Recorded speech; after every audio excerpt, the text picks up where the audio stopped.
LA 21-12671. Offices in Baton Rouge. WNXX, Jackson, KNXX, Donaldsonville, and WDGL HD2 Baton Rouge. This hour brought to you by Spencer Callahan Injury Lawyers. LA 21-12682. Offices in Baton Rouge. Hanny time. Hanny time. A daily look at sports from our resident historian. Your sports break during your lunch break. Now, here's Charles Hannegriff. Hey, good afternoon. Welcome to Hanny Time, 104.5 ESPN Baton Rouge. I'm Charles Hannegriff. Mario Jerez, Taylor Sharp, manning the controls today. Brian Kelly press conference coming your way at about 11:40, the pre-press conference. So this would be make this the pre-press conference. We take press conferences serious around here. We do 2 pregame shows for the press conference and a postgame show. Actually, 3 postgame shows for the press conference. Press conferences are a big deal. You know what I like, guys? First of all, how was your weekend? Everybody do well? Yeah, it was good. Saints game could have been a little more enjoyable, but overall good. I have some thoughts that I'll share with you here in the second segment. I like people that fix things. I like when things get fixed. That's good.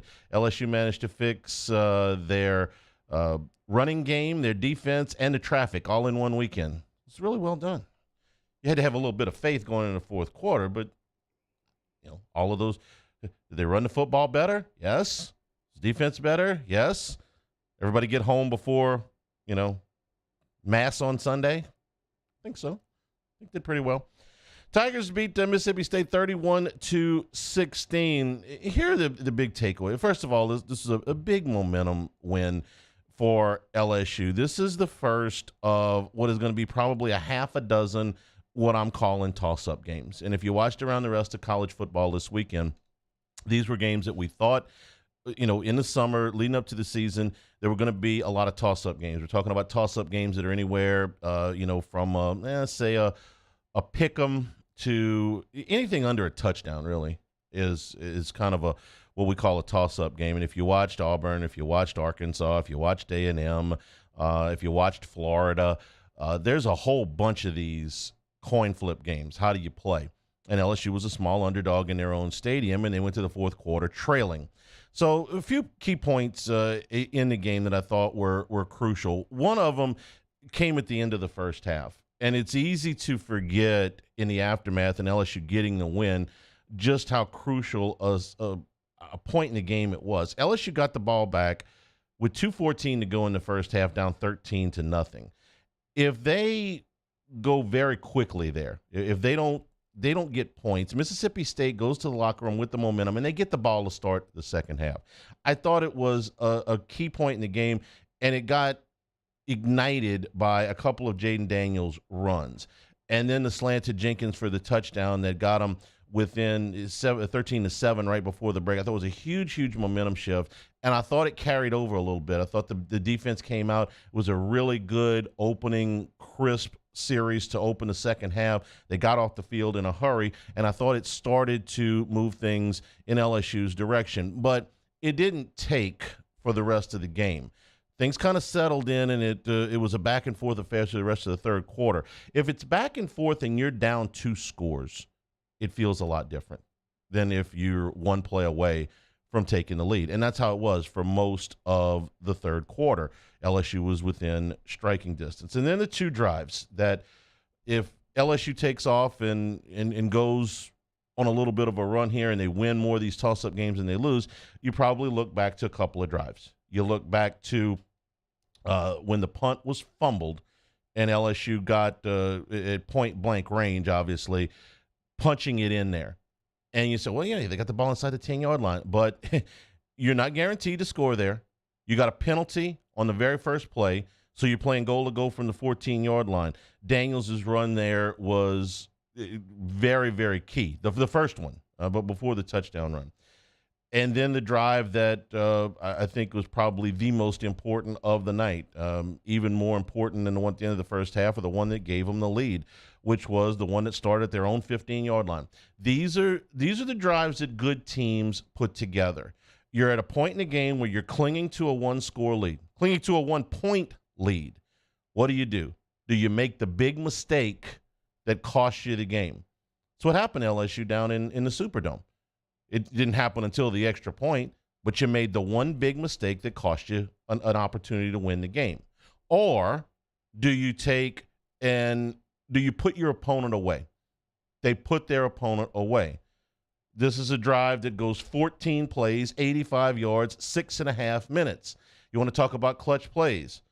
3rd and 6, Daniels to Neighbors for the first down. 3rd and 2, Daniels to Neighbors for the first down. 3rd and 4, Daniels to Neighbors for the first down. 4th and 3, Daniels to Neighbors to set up 1st and goal. These are clutch plays. These are game-turning plays. If they don't make any of those plays, just one, then Mississippi State gets the ball with an opportunity to only kick a field goal and go back out in front. Instead, LSU seized the momentum and they put their opponent away. 24-16 felt like it was a pretty safe lead. The way LSU's defense was playing at that point, the idea that Mississippi State would drive the length of the field, get a touchdown, get a 2-point conversion, get the game to overtime, score again, and win seemed pretty remote. And, of course, it didn't happen. It could have happened if a special teams breakdown, of which there were many for LSU on Saturday night, had not been called back for a penalty. A kickoff return that would have put Mississippi State with a near goal-to-go situation was called back because of a hold. I don't really want to talk about the call. I want to spend as little of my day talking about officiating in both this and the Saints game. The Saints game is going to be a little bit unavoidable, but I do not like to just sit here and complain about officiating. Umpiring, this ref called a foul, this ref called a pass interference. I mean, it's tired, okay? Referees make mistakes. So debate the call, if you will, whether it should have been made or not. I thought it was a hold and it should have been called, but that's not really what I want to talk about. The special teams breakdowns continue to be the biggest concern, or now the number one concern. There was a list of concerns I had coming out of the Florida State game. The run game was one of them. The defensive communication was another one. The offensive line was another one. But the special teams was right in there with it. Special teams has now gone to the top of the list because they fixed some of these other things. Some of them have been personnel changes. Emory Jones going into the lineup, I don't know if that was the only reason that LSU was able to run the football. And when I say run the football, I mean run the football without the quarterback. Jaden Daniels has been a big part of the running game since the very first play of the very first game. They needed to have some production in the run game outside of him. And in this game, they got 114 yards on 21 carries besides Jaden Daniels. That's a big deal. Is it all because of Emory Jones? I don't know. Is it all because of, Charles Turner going in at center and allowing Dellinger to play at guard? I don't know. All I know is that the offensive line looked a hell of a lot better on Saturday night than it did 2 Sundays ago in the Superdome. You've made some personnel changes. I don't know that they've made really any schematic changes, probably not. But those personnel changes have paid off in the first, 3 weeks that we've seen them. They have gotten better. That's what you ask your coaching staff. You ask them to make adjustments. They didn't have all the answers in game number 1. It was the first game that ever coached this group. So give them credit for making the changes, and at least for now, those changes appear to be paying off. And we've been talking about Emory Jones for quite a while, back into August. It's like, hey, that guy's running third team. I don't care if he's running 13th team. He's going to play. I don't know when. It's before I thought. Maybe because of the injury to Bradford. Maybe just because when you put him in the Southern game, it's like, wow, look at that guy. All right, so put him in. So that was a big deal. You've also made some changes defensively.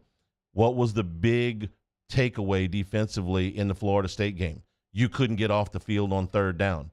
11 out of 17 is what Florida State put up on you just 2 weeks ago.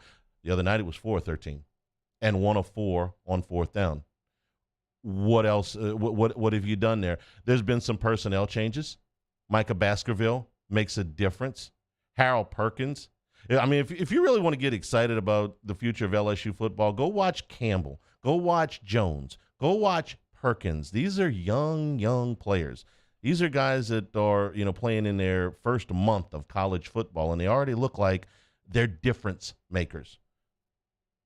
Moving Jay Ward. Jay Ward looked a whole lot more comfortable the other night. I didn't want LSU to lose Mason Smith. Wish they had him back. But if you don't like watching Mekhi Wingo play, then you don't appreciate somebody that busts his butt every single play because he's in there. So the communication issues, and if you don't communicate when you're playing a Mike Leach offense, you can get in a bind. Go back to the 2020 film of horrors if you don't believe that. They got a lot of that fixed. Some personnel, maybe some schematic things, whatever. Maybe they're just coaching it a little bit better. But watching the game the other night, I felt a lot like I did in 2005. 2005, the first two games were a horror show defensively. Players didn't get it, weren't communicating. Coordinator was he wasn't lost, but he was figuring a lot of things out. So Sam Keller, who would go from there to obscurity, light you up for over 400 yards on opening night. 2 weeks later, they had it fixed. That was when Bo Pelini was in his prime. That was Bo Pelini 1.0. Bo Pelini 2.0 here in Baton Rouge wasn't as well received, but 1.0 was pretty good. Took him 2 games. Matt House told you when he got hired, I think the guy's a future star. Had a rough go to open up. Had some communication issues. Didn't feel comfortable. 2 weeks later, went a long way to getting it fixed. Is it fixed for good? Does this mean that nobody else is going to have offensive success against LSU? Of course not. But watch the Florida State game. Watch this game. Did they get better? Got a lot better. The special teams are now at the top of the list, and right now LSU does very little, if anything, well on special teams. I have to give credit in the interest of fairness to Slade Roy. This was the one special teams play, and it was a game-turning play. Here's the deep snapper, busting it down the field, and he recovers the fumble, and it sets you up for the go-ahead score. That's a huge, huge play. Through 12 games in the regular season, LSU probably won't make 2 or 3 plays any bigger than Roy getting down there to recover that fumble. The rest of it was a mess. You are allowing – tell the truth, Tiger fans. Every time LSU punts to the opposition, you're holding your breath. And as an added bonus, every time you kick off, you're holding your breath. The kicks haven't been particularly well executed, and the coverage has been worse. And LSU got, bailed out on a penalty that could have swung the game the other night. You're getting little or nothing out of your kick return games. And you made a huge mistake on a punt that you fielded, not just on the 5-yard line, but on the 5-yard line while moving backwards. I'm encouraged a little bit by the fact that I think that the special teams woes are more easy to fix than other problems. It's easier to fix things in coverage. LSU doesn't lack athletes that can run. Kick coverage is mostly about athletes that can run. They got plenty of those. So make personnel changes if you have to. Drill this over and over if you have to. But through 3 games, the special teams have been absolutely awful. Easily fixable, we'll see. The kickers are the kickers. I think they've got the guys that they want to go with, and that hasn't been the biggest problem. I'd probably make another change at punt return. The rest of it, man, go back to work because it's been filthy, and not filthy in a good way. Big win for LSU. Morale-boosting win, momentum-gaining win. You now go into a game with New Mexico where you're a heavy, heavy favorite. Then you get into a whole slew of games against SEC teams that have a lot of the same problems you did. A lot of toss-up games. We'll take a break. We'll come back and we'll talk about what happened in the Superdome yesterday. It was not a pleasant afternoon for Jameis Winston and the New Orleans Saints as they fell to the Bucs. We'll do that when we come back here. This is Hanny Time 104.5 ESPN Baton Rouge. Our listeners fire off their opinions on the jimsfirearms.net hotline at 499-1045. Keep listening for your next chance to shoot us your thoughts with the jimsfirearms.net hotline on 104.5 ESPN Baton Rouge. There it is, the extra mile, on the border of expected and extraordinary for those willing to go further, like vans customized for work or play, with safety and tech to keep you connected. Supported by a 5-star sales, service, and finance team. and backed by the one-star you know. So go the extra mile.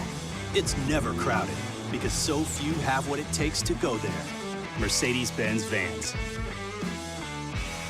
Follow us on Twitter at 1045ESPN to cast your vote in the Citizens Bank and Trust Poll of the Day. Vote daily inside Off the Bench, Hanny Time, Hunt and Hill. And after further review, Citizens Bank and Trust brings you the Poll of the Day via Twitter at 1045ESPN.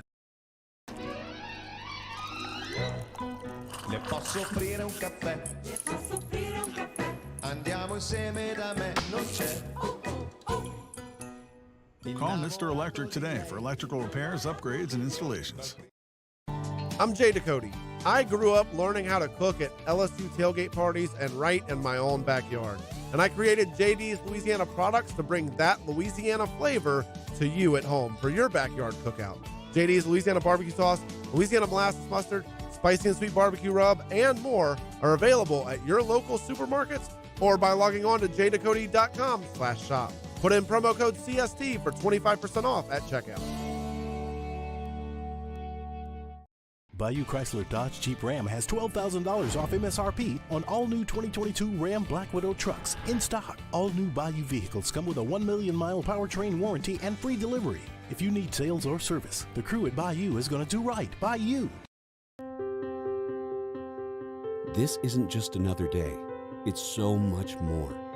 Kelly's life was put on hold when her auctioneer primary care doctor discovered a rare blood disorder. Her doctor connected her to an auctioneer care team of cancer, heart, and kidney specialists. With multiple primary care locations around Baton Rouge, same-day appointments, and online scheduling, we're relentless about keeping you healthy. Auctioneer Baton Rouge, innovating healthcare for Kelly.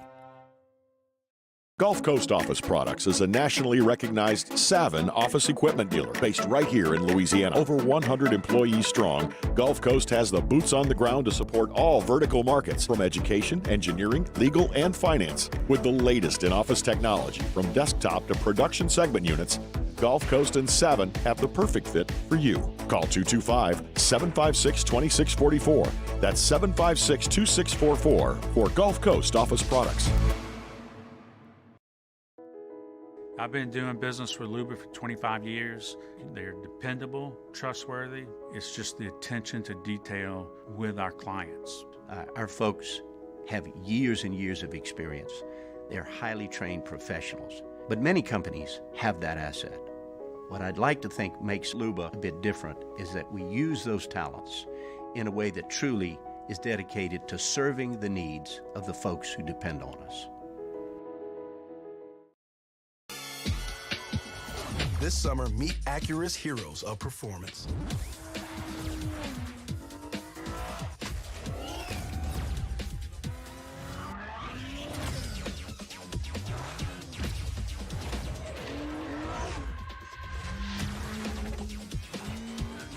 Only available at the Acura Summer of Performance. This summer, visit your local Acura dealer for attractive offers on the MDX. Gulf Coast Bank and Trust is giving our customers the power to bank anywhere, anytime during this challenging event. And we're right there with you. Our mobile banking. Jimmy out at Charles Handegriff. Monday, 6 to 8 p.m., we're at Spoken Hub Restaurant on Government Street in Mid-City. We recap the weekend pro and college football. Game time presented by Bet Rivers on 104.5 ESPN Baton Rouge.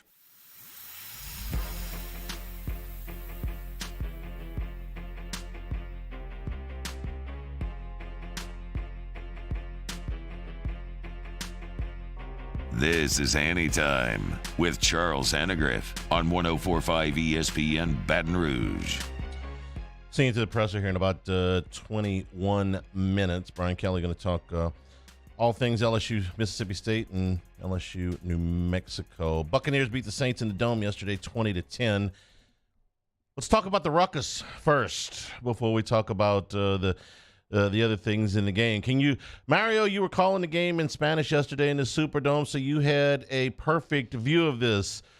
Could you describe the ruckus? Muy tenso. Really tense. It definitely changed kind of the outlook of the game from there on out. You knew it was going to go one way or the other, I feel like, for the Saints. It was going to start going really well, or it was going to start going really poorly, and it obviously started going really poorly. But That's something that the NFL has not concluded what it's going to do yet as in terms of discipline, and that's something that's not going to go away in the next couple of days. That will continue to be talked about. They're gonna need to move on this today. I think multiple reports. The league office has got this. Okay, this was not one that was going to escape their attention. This was going to be front and center yesterday, and this is not a matter of if you're going to see a suspension. It's going to be how long.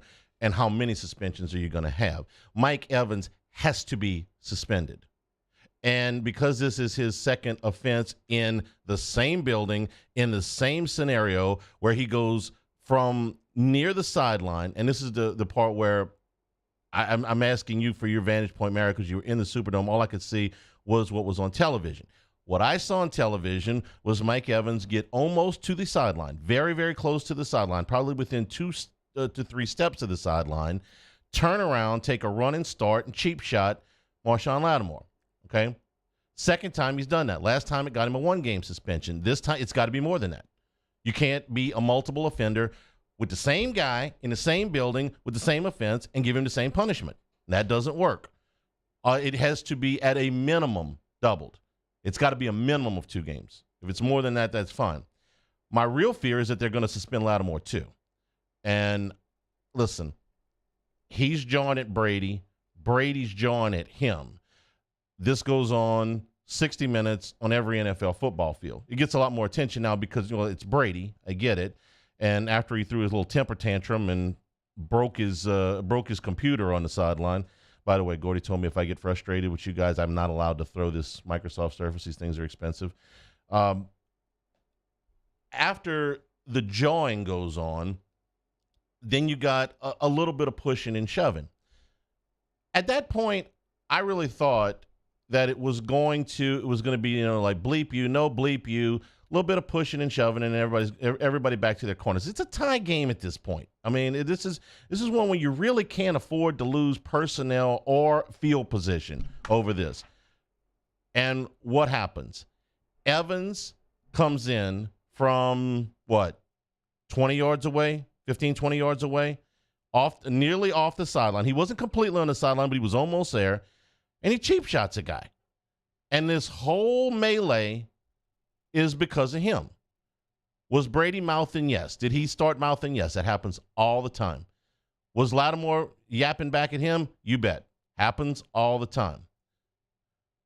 Bruce Arians, Cecil B. DeMille over there on the sideline with his hat. Well, I don't know what purpose he serves down there. I know he's got a fancy title, special assistant to the general manager on Thursdays or whatever. What it means is that the Buccaneers are still paying him to play golf. So he's team personnel, so he's allowed to be on the sideline. What part did he play in all of this? I can't make out quite what he's saying. I know he's down there and he is not a disinterested third party. He's right in the middle of it.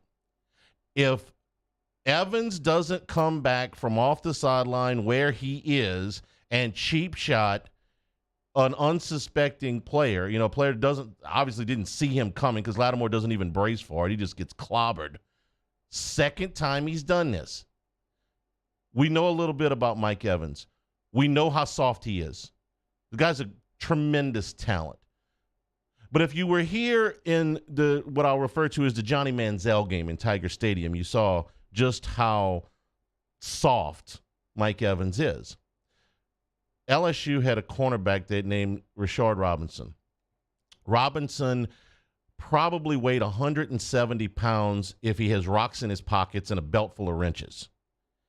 And Evans had him by, I'm going to say, probably 5 inches and 35 pounds, give or take. Maybe more than that.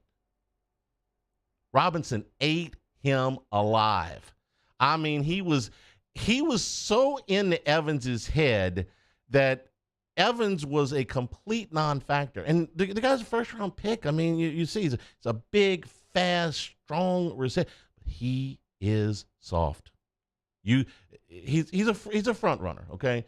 When everything's going fine, Mike Evans is a wonderful person to have on your team. But you get up in his head, and Lattimore has been living rent-free in his head for 5 years now. And this is how he's responded. He has to be punished. The league office has to step in.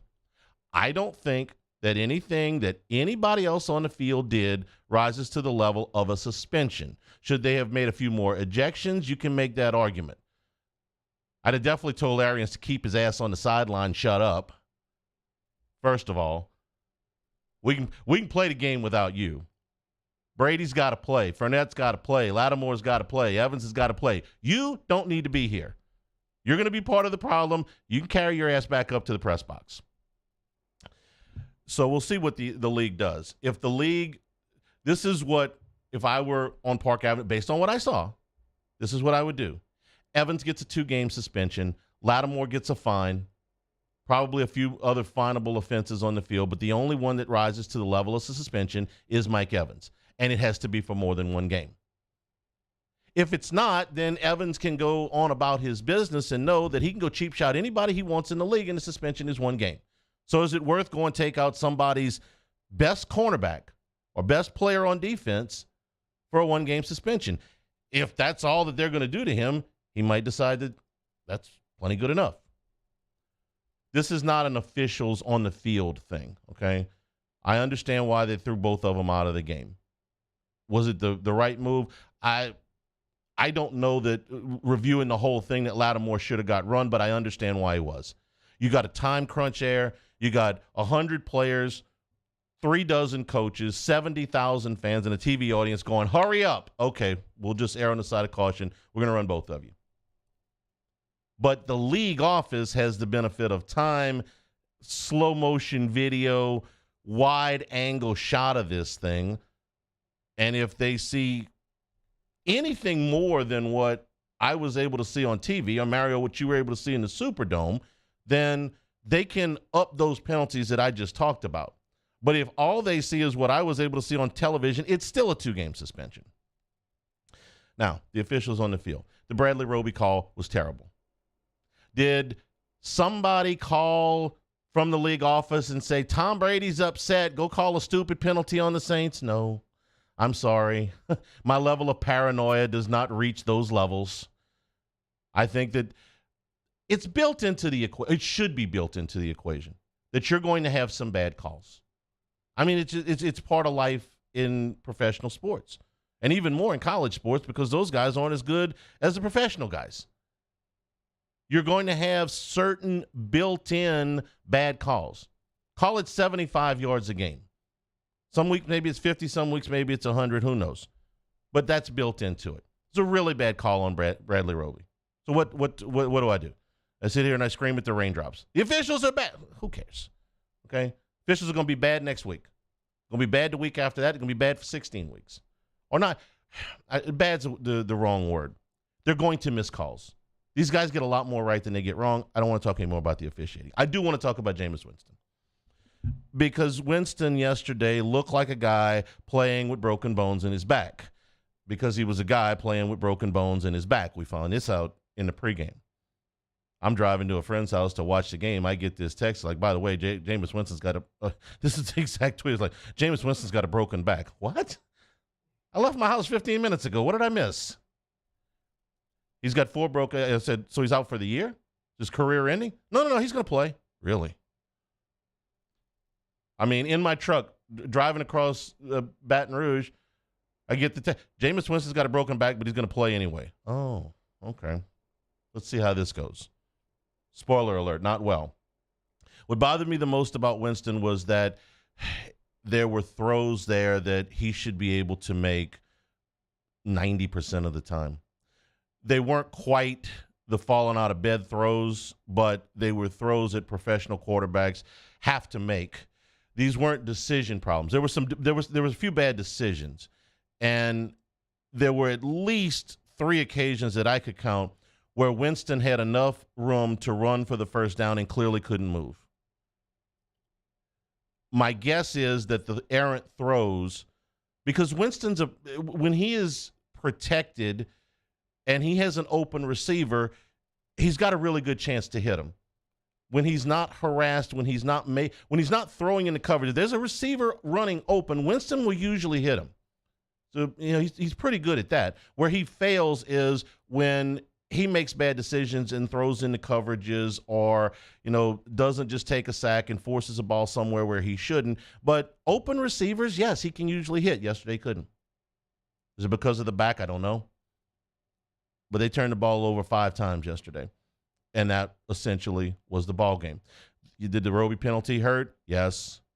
Was the ruckus, the center of everything from the fourth quarter on? Did he get chippy? These two teams don't like each other. Yes. But at the end of the day, the Saints lost the game because they turned the ball over 5 times. Winston threw 3 interceptions. Ingram fumbled a ball down deep in Buccaneer territory. Olave fumbled at the end when they were trying to have a miracle comeback. That's by far the bigger concern for me, is because if Jameis Winston can't make routine throws, and he can't run at all, then that's a problem. We'll talk more about the Saints a little bit later on in this show. We'll take a break. We're about 10 minutes away from sending you to the Brian Kelly press conference. This is Hanny Time, 104.5 ESPN Baton Rouge. In times of need, get a full list of phone numbers, websites, and other important emergency information on the Demco Stormwatch page at 1045ESPN.com. Bayou Ford has $15,000 off MSRP on a new 2021 Ford F-150. All new Bayou vehicles come with a 1 million mile powertrain warranty and free delivery. If you need sales or service, the crew at Bayou Ford is going to do right by you.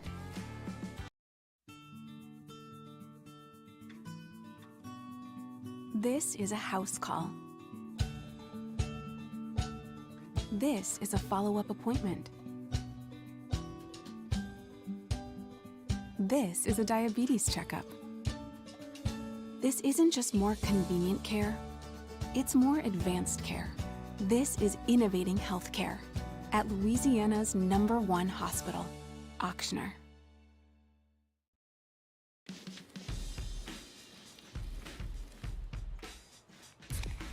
Light beer shouldn't taste like water. Miller Lite has more taste and only 96 calories. It's Miller time. Oh, hey, what's up? It's Big D and Bubba, 100.7 The Tiger Morning Show. We'd love for you to join us every weekday, 4 a.m. till 9 a.m. Yeah, everything you want in a show. Country music. We got laughs. We got celebrity in-studio guests. We just need you. Join us every weekday morning, 4 a.m. to 9 a.m., right where it all started. That's right. Louisiana's country station, 100.7 The Tiger. ServiceMaster Elite create clean, disinfected work environments. As a local business, we take pride in serving the New Orleans and Baton Rouge areas. Our cleaning protocols follow CDC and OSHA standards for healthcare settings, offices, senior living, restaurants, and industrial plants. Contact ServiceMaster Elite to get your operation ready for reopening with germ disinfection cleaning. ServiceMaster Elite, the trusted choice in professional cleaning since 1996.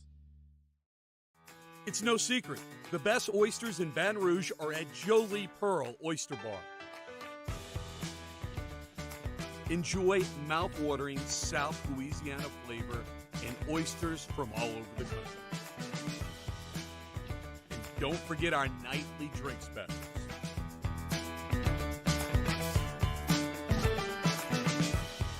Jolie Pearl Oyster Bar, located in downtown Baton Rouge. Eli's always been into grilling. It took us a while to see it, but the signs were there. What are you doing, Eli? I knew grilling was my thing. I have been talking about it throughout my career. Happy with the results? I am. Got the new grill from barbecueguys.com. It performed great. My advice, as I always told my boys, do more of what you were born to do. Barbecue Guys, for those who were born to grill. You want cheese on your burger, Pops? I'll take a little cheese. Crime has serious consequences, but anyone can make a mistake. If you find yourself in trouble with the law, know that you have rights, and it's okay to demand them. The law offices of O.C. Brown are here to protect you and your rights. Felony or misdemeanor, DUI or drug charge. No matter what crime you're accused of, you still have rights. Let the law offices of O.C. Brown uphold them. Call 225-343-1111. Your law firm for a lifetime. I've been doing business with Luba for 25 years. They're dependable, trustworthy. It's just the attention to detail with our clients. Our folks have years and years of experience. They're highly trained professionals. But many companies have that asset. What I'd like to think makes Luba a bit different is that we use those talents in a way that truly is dedicated to serving. On Tuesdays, Off the Bench. True or false, Jameis Winston is the guy. Nick Underhill from New Orleans on Football will come weigh in. Plus, a full, in-depth LSU film review. Off the Bench, 7 to 10 a.m., 104.5 ESPN.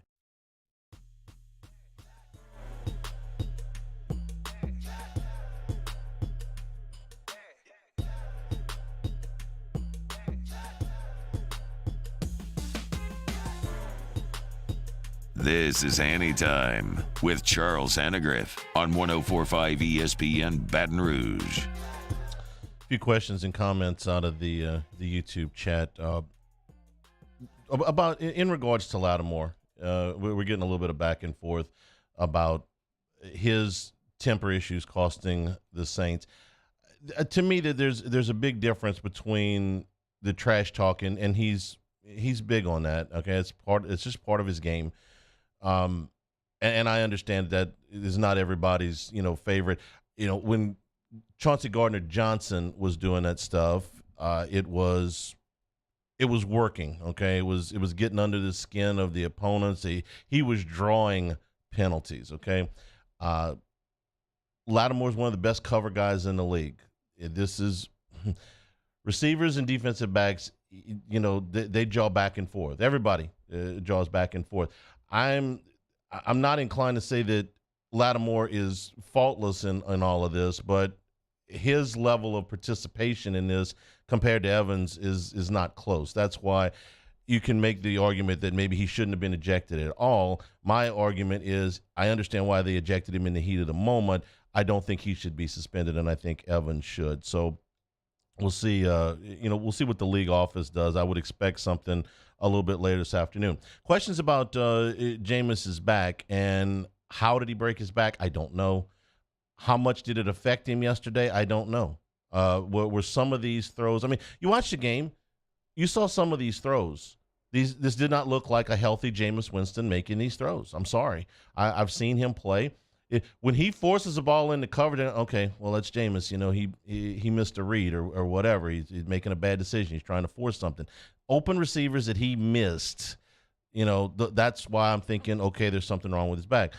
Jacob, I think it was, said, I'm not, he's had, these vertebrae broken in his back and it never affected him. Couldn't possibly matter less. Everybody's body is different. I don't know if these bones that he has broken is going to affect him going forward a little bit, a lot, not at all. I don't know anything about how the injury occurred. All I know is that if he plays like he played yesterday, the Saints are in trouble. And furthermore, if it's back and neck injuries, those are the things that really concern me, because it's not like, look, a knee, you tear up a knee, you rehab the knee for a year, you come back. Back injuries aren't like that. Back injuries can take you out. They can end your career. Now, is this going to end his career? No, I'm not saying that. I'm saying that if this thing lingers, the Saints don't have an avenue to another top-flight quarterback. They don't have another top-flight. They have a valuable backup, but they don't have another top-flight quarterback on this roster, nor do they have the avenue to go and get one. This was the big fear about the trade with Philadelphia last year, that in this quarter, if you decide Jameis Winston is not the guy after this year, and there's a lot of people ready to jump ship right now, I'm not yet. I want to see the whole season. But the Saints didn't sign him to a long-term contract because they didn't have absolute 100% confidence that he was going to be able to perform at a high level over a long period of time. They weren't going to put $100 million into him. They signed him to a shorter-term deal. But in this quarterback-heavy draft next April, the Saints don't have a first-round pick. So if they want to go get this is the downside. And I know everybody loves it. Hey, go up and get the player you want because that's the guy. You don't need all these other draft picks. Yeah, you do. And here's where it potentially hurts you down the line. If the Saints have to move up into the first round to get a quarterback next year, then they are going to have to mortgage a lot of future draft picks because they got to move from the second round into the first round. They don't have to move up in the first round.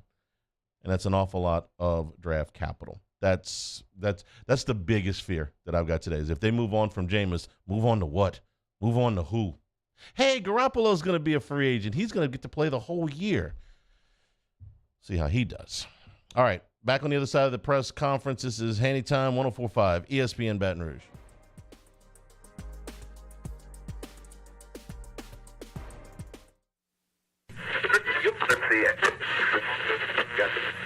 The following is an exclusive presentation of the LSU Sports Radio Network.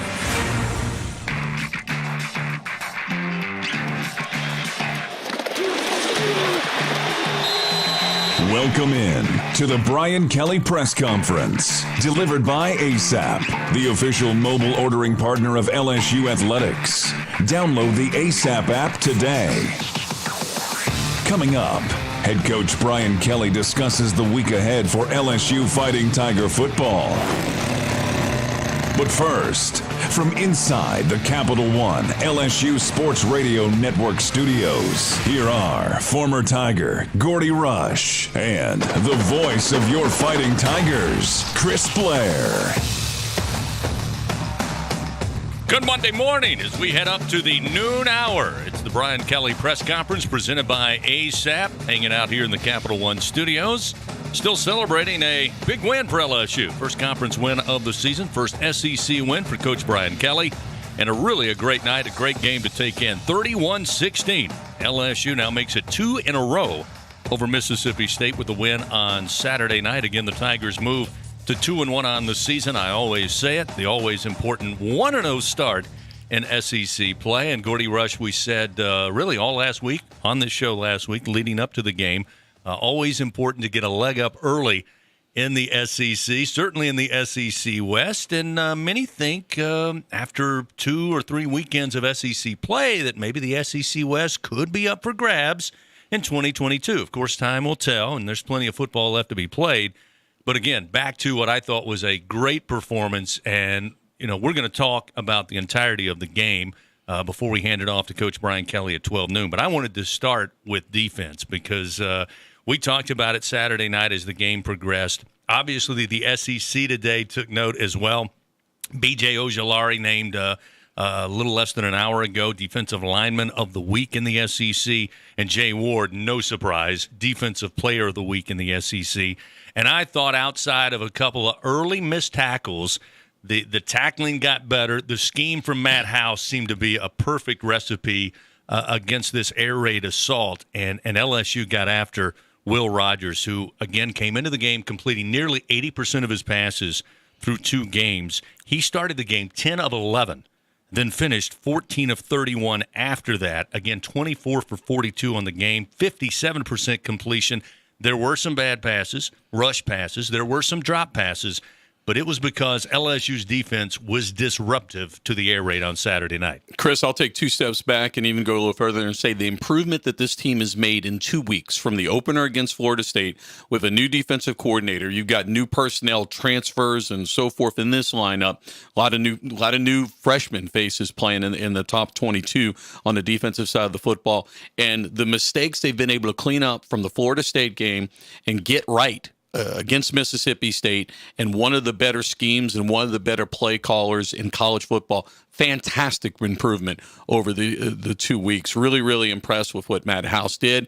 And it wasn't a vanilla defense. I mean, this was a pro-style defense with a lot of different looks, a lot of different moving pieces, substitution packages. Really well done by Matt House and company. Yeah, you mentioned the personnel pieces. Obviously, we knew late in the week going into the game Saturday, they wanted Jay Ward to be maybe at times closer to the line of scrimmage. So he goes from that safety position to really the nickel back in this defense.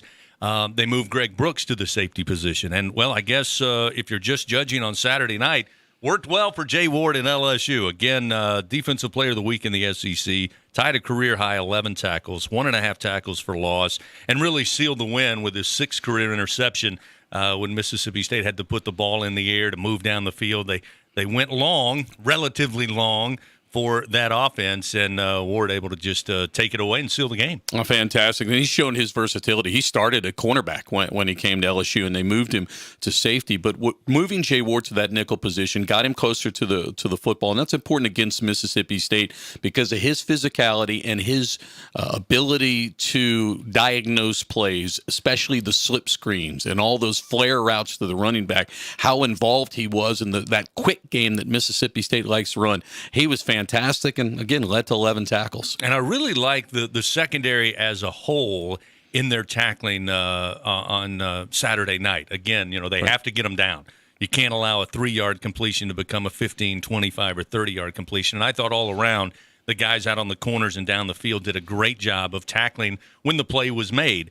But I want to talk about B.J. Ojulari because, again, I haven't had a chance to watch the film again. I'll do that later today. But just watching him in real time, he was whipping the offensive front for Mississippi. I mean, he got home on, I think he got a sack and a half, but he was home a number of times. And as the game wore on, you saw Rodgers again get a little happy feet, maybe release it quicker than he wanted to. A couple of times he threw the football so hard, I'm not sure anybody could catch it. And that was all due to that pressure, and BJ was a big part of it. He's throwing off of his back foot. He was rushing things, and again, that's because the LSU defense was so effective.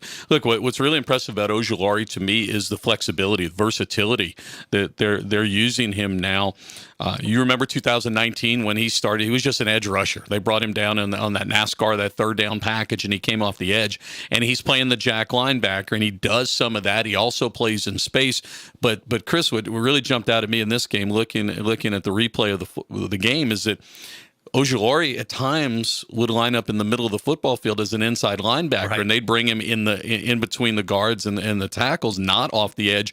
And against Southern, Harold Perkins Jr. came in, played the jack linebacker, was an edge rusher because Ojulari was out, because Gay was out. And this game, they played him primarily as an inside linebacker. So that's something that's characteristic of NFL defenses, that a lot of different looks. And because of that, Mississippi State really struggled, I think, on identification and being able to know where people are, and they weren't able to protect quite as well as they did in the first quarter. We talk about the versatility of Ojulari, and you said it. Harold Perkins, also true freshman, again, highly touted, but his versatility of being able to do those multiple roles and impact a game have been impressive early on. You have to know where he is on the football field. As fast as Perkins is, as fast as Ojulari are, those are people that usually I want to get a defender help, or rather a blocker help. You need to run a double at Ojulari. I'm more prone to run a double at Ojulari, say, than Gay, who's more of a traditional defensive end player that isn't as quick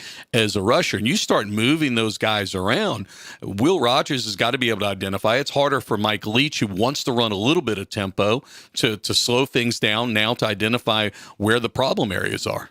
Again, LSU winning 31-16. They'll be back at home this Saturday, taking on the Lobos of New Mexico. We're going to take a break here, get you ready for Coach Kelly coming up at high noon. We'll talk about New Mexico. We'll touch on the offense, who I thought really, again, after maybe a slow start, once they were able to kind of get a hold defensively and force some miscues and force some 3-and-outs for Mississippi State, then we started to see the tempo, and then we started to see, of course, QB1 Jaden Daniels shine. We'll talk about that and much more, leading you up to the Brian Kelly press conference presented by ASAP right here after this quick break. Albertsons is making shopping and saving easier than ever. Check out Albertsons For You in our mobile app, where you can shop for groceries and save weekly with digital coupons all in one place. With Albertsons For You, you can earn rewards points every time you shop and redeem them for free groceries. Brand new Albertsons For You members receive $5 off their next $25 purchase just for signing up. Download the Albertsons app or go to albertsons.com to sign up. Albertsons, fresh food, local flavors. Support your LSU Tigers with Hancock Whitney, the official bank of LSU Athletics. From game day to the offseason, Hancock Whitney LSU credit and debit cards are a big win for any Tiger fan. Want to get your paws on these cards? Well, apply online or visit HancockWhitney.com/LSU. Hancock Whitney Bank, member FDIC. All accounts subject to credit approval. Terms and conditions may apply. FFA has really given me the opportunity to broaden my horizons. FFA has ignited my passion in agriculture. Being an FFA has definitely sparked something that I didn't know was there. Saints fans, support the Louisiana FFA and students like these by registering to win a one-of-a-kind Saints John Deere Gator from Sunshine Quality Solutions. Text Saints Gator to 855-202-2100 to purchase your raffle tickets. Sunshine Quality Solutions and John Deere are here for you for every kind of field goal. Magnet Mania, featuring over 27 Magnet programs in the East Baton Rouge Parish School System, will be held at the Raising Cane's River Center Saturday, October 1st from 10 a.m. to 2 p.m. Student performances, informational booths, and on-site applications will be available. Visit ebrmagnet.org for more information or call 922-5443.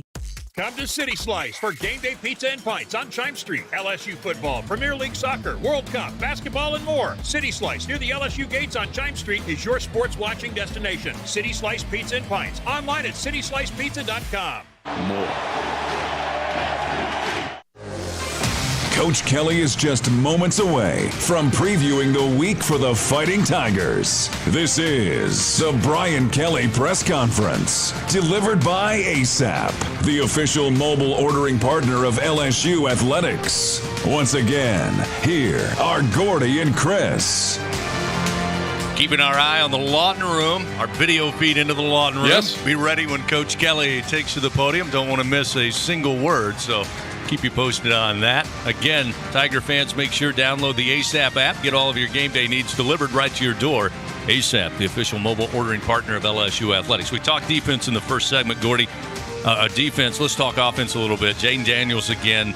Really great night at the office. 22 of 37, 59% completion, a couple of off passes, some hitting the hands, but overall 210 yards, did throw for a passing touchdown. A great touchdown, by the way, for Jeray Jenkins, who just fought his way into the end zone.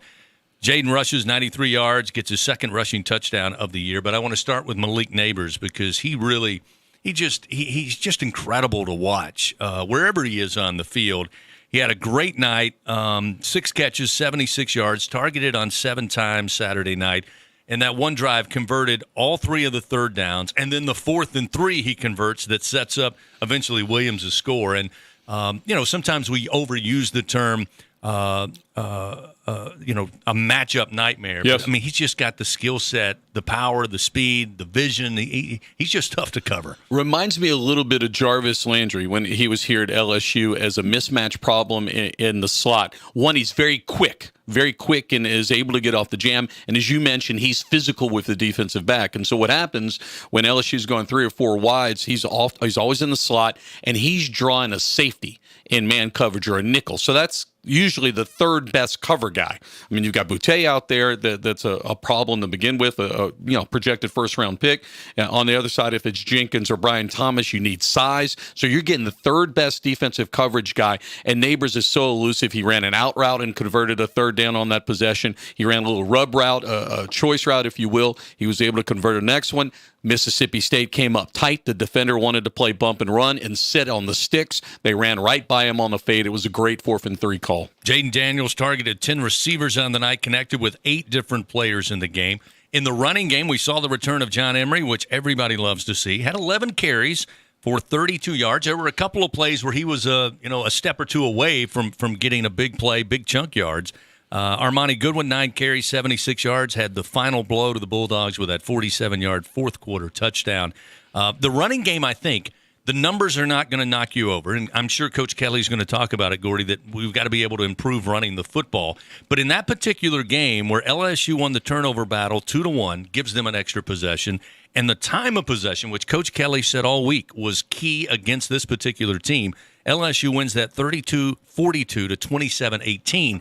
In that third quarter and fourth quarter, we saw the running game just wear Mississippi State down, and LSU was able to become more of a clock-controlled offense. They didn't have to rely on tempo, and to me, that was a good sign because we know what they can do when they go fast, but the ability to, hey, we need to burn some clock, and we can do it in the running game because we wore this team down, I think is at least a good step forward. Yeah, that was a great step forward. If you would have told me in the fourth quarter that LSU got out of their tempo package and went to a check with me, an audible package, went deep in the play clock, and were running the football and controlling the pace of the game against Mike Leach and Zach Arnett, who's playing at 335, that wants to blitz people, I've been very surprised with that. And that shows you just how dominant LSU was in the second half, that they were able to do it. Look, when you look at the final statistics, I think the one thing, if I'm Coach Kelly, and maybe he talks about this a little bit, is I don't know that I want my quarterback running for 107 yards each and every week when you get in the SEC play. A little bit more balance, and hopefully,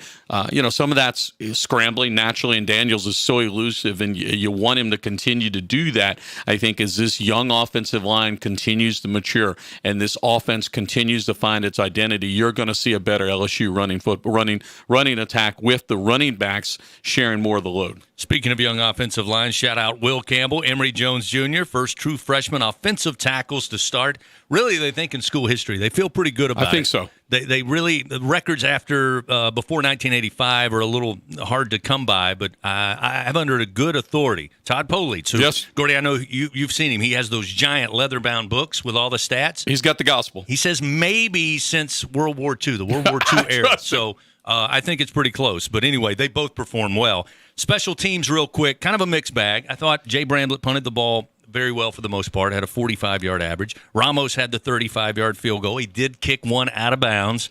There were some, returns for Mississippi State in the kick game that I'm sure they're concerned about. But I do got to give a shout-out to Emory Jones, who I was stunned to see was down there making a play in special teams. And how about Slade Roy? Yes. Snaps the football on the punt, goes down the field. Austin Williams mishandles it at the 10. He recovers it, which was a big, maybe the play of the game that turned the tide. And just having played a little bit of special teams, you recognize something like that and just how well that was executed. And that Roy ran right in front of the returner, pulled up 2 yards short before he got to that halo, and there were 5 Tigers that surrounded the punt returner in case that happened. Punt returner dropped the ball. Roy fell on it. Look, they're new specialists. They're going to be things to clean up. For me, I think it's cleaning up the coverage units. And this day and age, especially kickoffs, you have the opportunity to just kick the ball into the stands and kick it out there, as you don't want to give any return teams any extra opportunity. I'm sure the improvements that this coaching staff has made game to game, they'll clean that up this week against New Mexico. Enjoy the victory, and Tiger fans did on Saturday night and Sunday morning, 31-16 over Mississippi State to move 1-0 in early SEC play. Again, coming up in just a few moments, we'll head to the Lawton Room with head coach Brian Kelly. He's going to be talking about, among other things, the New Mexico Lobos, who come in Saturday for a 6:30 kickoff. 2-1 are the Lobos. Danny Gonzalez in his third season, former player, walk-on, and then an assistant coach before being the safeties coach at San Diego State. And the last 2 years before he came back to New Mexico was the DC at Arizona State. Gordy, they beat Maine 41-0 at home, 31-14 loss to Boise State, 27-10 win this past Saturday over UTEP. And the thing that stands out about that is all 3 games at home. This is their first road game, and they're coming to Tiger Stadium on a Saturday night in Death Valley. This is a massive rebuilding job that Danny Gonzalez inherited from Bob Davie, who was in New Mexico for a number of years, and being familiar with that state certainly been helpful. But this was the absolute last-ranked offense in college football a year ago, and they needed 7 turnovers against UTEP to win that game 27-10. One of them was a pick 6, so they're trying to find an identity on the offensive side of the football. It should be another good night for the LSU defense. Again, you try to get an idea, and it's hard, and it's always hard this time of year when you're looking at a 41-0 ball game, a win for New Mexico. Boise State, you kind of know you're always going to have a good team. A competitive team. UTEP, always hard to tell. Again, they won 27-10.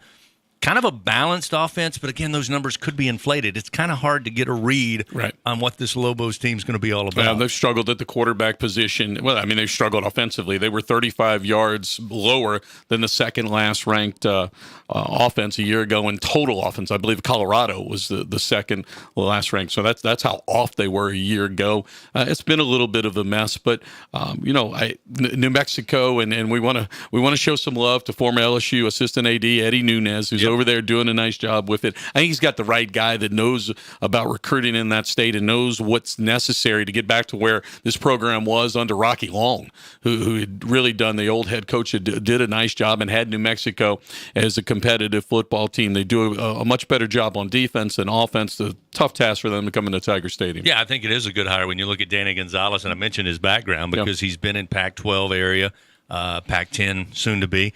But he's been in that area so he can recruit Southern California, also Arizona, Nevada, and, of course, as you say, know the ground in New Mexico. You look at him, about 126 yards through the air per game, about 160 on the ground. Miles Kendrick's been their quarterback.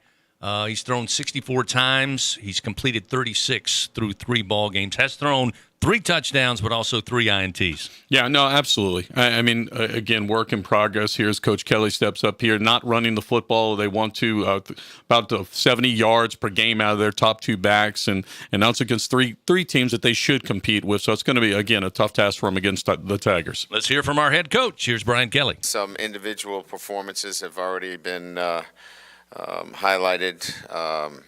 SEC accolades, obviously, you guys are aware of. Jay Ward, BJ Ojolari, defensive back and defensive lineman player of the week in the SEC. We're proud of their accomplishments and like to note those accordingly when those kinds of performances are highlighted. It's very difficult to be a player of the week in this conference, and we like to give them due notice when there are outstanding performances like that. You know, as a team, obviously, any victory in the SEC is a great victory. You know, the way we came back in the second half, I think the overall performance from our defense from start to finish was outstanding, and then we rallied offensively and executed much better down the stretch. We'll look to certainly improve on the offensive performance and its consistency for 4 quarters, and continue to work on consistency in the special teams game. But, you know, I really liked I think physically and mentally how our guys stayed with it the entire game. You know, the sense on the sideline for me was really good, that our team was at no time anxious, panicking, didn't believe that they were going to find a way to win the football game. So that's it's a very good trait to have moving forward, and we'll look to build on that. As we move forward now, getting another home game, excited to be in Tiger Stadium again for a 3rd consecutive week. But now we have to look towards persistence and consistency. Looking at a football team now that has a chance to be a good team, you have to have consistency. And that means coming back after a good win and putting together a complete performance. And so that is mental and physical, and that is in how they prepare. So we start that preparation today. We work through the week. Our expectations and our standards are that we have a great week of preparation, regardless of who our competition is, whether it's an SEC competition or not. We need to be consistent in what we're doing, and that will be the challenge this week. The maturity will be on display in terms of how mature we are as a football team, and can we handle success? We had some success this weekend. How do we handle it this week in our preparation? New Mexico is a challenge. We had Zach Arnett's defense and Mike Leach's team this weekend, and that defense is a handful. We saw it. Mississippi State was difficult to handle, especially in the first half. They keep you off balance, and Zach came from the Rocky Long tree, and we go against a Rocky Long defense this weekend. It is a good defense, and they have caused people fits. They're a defense that is in structure, has some similarities. They're allowing 13.5 points per game. Third down, they're outstanding. I think they're 5th in the country. They forced 7 turnovers this past weekend, 7. So you can imagine, I think top 5 in the country in terms of forcing turnovers. So this is a defense that will give you problems. If you're not executing at a high level, they'll turn this game into a close game. There's no doubt about that. Offensively, and again, obviously, head coach Danny Gonzalez does a really good job. He's a noted offensive mind. He's always been really good as a play caller, and they're it's a pistol, midline option offense, ball control. They've got some talented players on the perimeter, and it's one where obviously they're playing.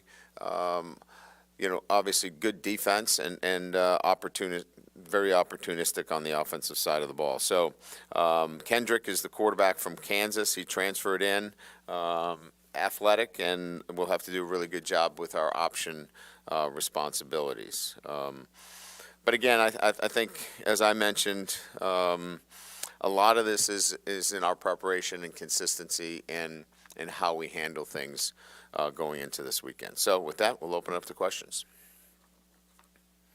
Yeah, hey, Coach. Glenn West, Go 247. You talked about the conditioning of your team through 4 quarters on Saturday. I'm just curious, is this kind of the point in the season where that really gets to show just how good of conditioning you guys are in, and just what does that look like in season in terms of keeping those guys as physically healthy, I guess, when you get to SEC play? Yeah, I think, it's how you practice. We don't condition during practice or after practice, so it's a matter of, managing the practice structure itself, that you are getting your team to a workload that the games become easier. And then you start to see that in the third and fourth quarter where you can wear down your opponents. We're weight training during the season, and it's not a maintenance program. It's a program that, we're not putting our guys in a compromising position where they've got too much weight on the bar, but, we're being powerful with our weight training and really intentional about, trying to get our guys stronger during the season. So we want to continue to add strength. We want to continue to condition our players, but also with an eye towards, making sure that their workload is such that they can be their best on Saturday. Hey, Brian. First off, we didn't get a check last week on Anthony Bradford's status. Just want to see where he's at. But also, with the tempo stuff, is it as simple as, hey, tempo's working, play tempo, or is there other considerations as to why maybe, you pick your spots and haven't done in the first half as much? Anthony is activated for this week. He's in a competitive situation with, the guard position. But certainly we'll have an opportunity to earn playing time this week. Yeah, it's not as simple as just say, hey, let's go tempo, and all of our problems have been erased. I think I kind of alluded to some of them, having 3 different, offensive line combinations, require a lot of communication. We had 8 penalties, 6 of them were unforced, and 5 of them were communication errors. So we've got to clean up communication, cadence, rhythm, and so tempo takes some of that out of, the mix, so to speak, and that you can just go fast and not have to, worry about it. I think at times we have to think in terms of correcting the gross errors instead of trying to correct everything at the line of scrimmage. We've been a little bit maybe, too detailed, and we just got to play. And then when you play a faster pace, there are some things you just can't account for. And I think maybe we've overcoached it a little bit. And I think we're trying to find our sweet spot as to, what are the things that we just have to live with and really do a good job of getting the ball out of our hands. What are your assessments of Jaden so far this year? You were very specific in the post game about opening up. How does he take that coaching in the game, during the week, et cetera, and how does he take it to the field? Yeah, I love coaching somebody that is open to the dialogue during the game. You can have conversations with him during the game, and he can make the corrections in game. Some can't, and so you just don't even try to do those things. But Coach Sloan is talking much more conceptual. I'm trying to deal with some technical things, on the sideline, because sometimes I don't have the big conceptual picture from the sideline. So, he's handling both ends of that, where, Coach Sloan is talking about some concepts and some different looks, and I'm trying to really focus on some specific things. And, I think that that's worked out pretty good, and he handles both of those conversations really well. Right, on your left. How did Emory Jones do in his first start? Are you still rotating on the offensive line? I would say that he exceeded expectations. Look, he's not going to be perfect, but he's active. He's got great feet. And he is a great open field tackler.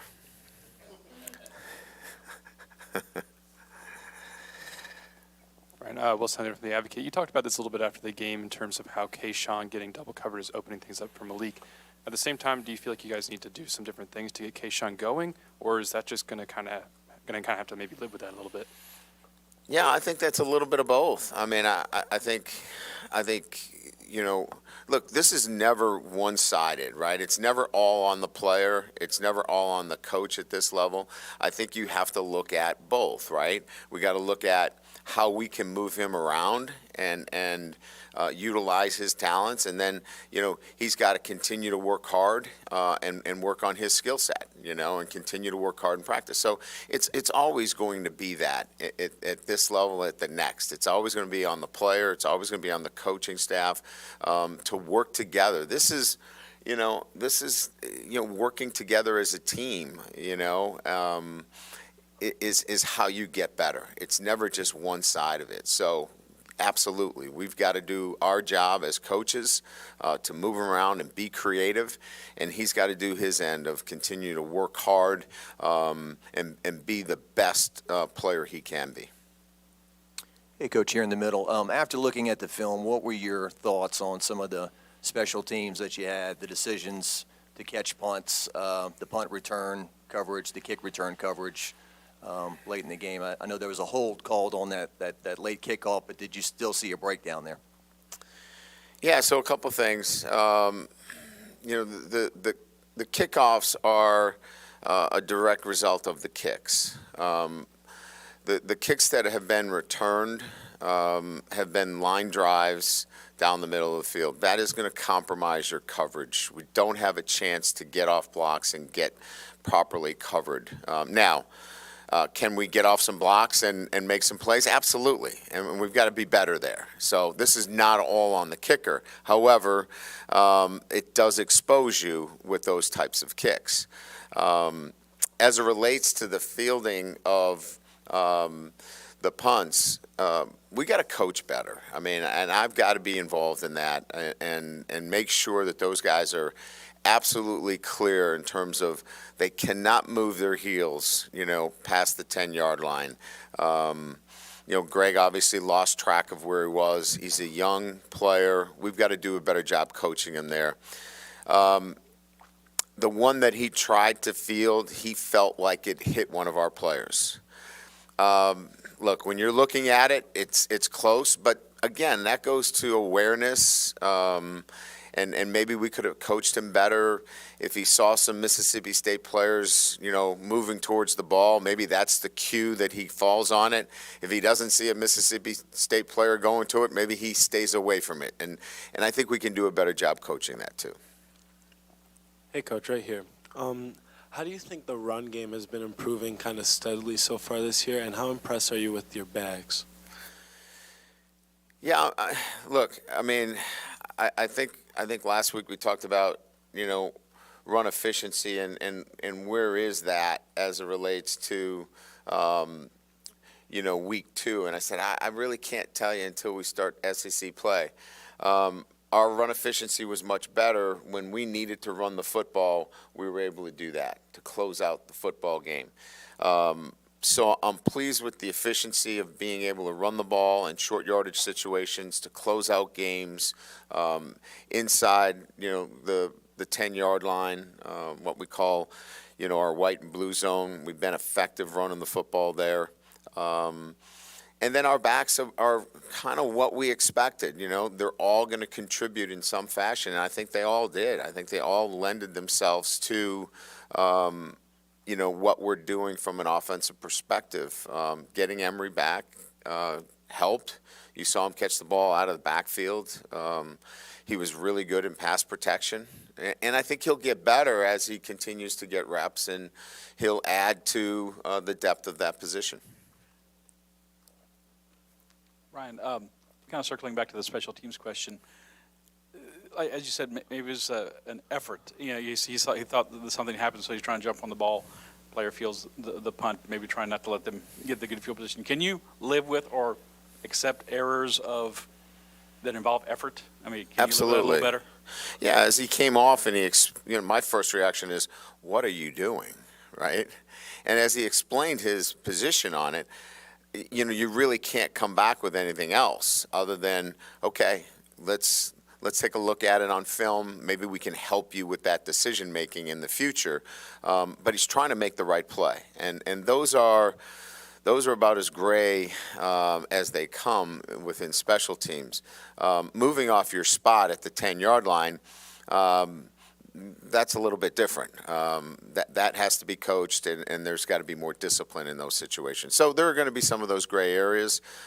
We just need to be better all over the place, and that falls on Brian, that falls on me. We all have to do a better job then, and our players have to commit themselves and understand how important special teams is.